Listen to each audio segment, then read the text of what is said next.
إنا أطعنا سادتنا وكبراءنا فأضلونا السبيل মুসলমান ভাইরা আল্লাহ রাব্বুল আলামিন যুবকটাকে ডেকে বলল যুবক নামাজ পড়ছো বলে আমি নামাজ পড়তে চাইছি কিন্তু আমার বাবা আমাকে নামাজ পড়তে দেয় নাই আমাদের সমাজে এমন কিছু বাবা আছে বাবা কিন্তু মসজিদের মধ্যে আসে যুবকদের জন্মে আছে ঘরের মধ্যে যুবতী মেয়েকে আমাদের জন্য জাগায় না যুবক সন্তান আছে ঘরের মধ্যে শুয়ে আছে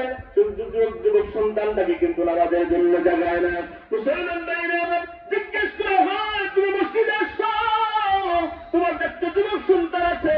একটা যুবতী মেয়ে আছে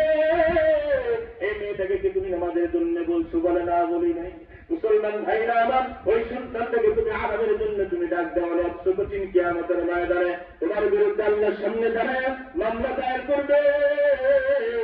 চিটারি করার কোনো সুযোগ নাই চিটারি করার কোনো সুযোগ নাই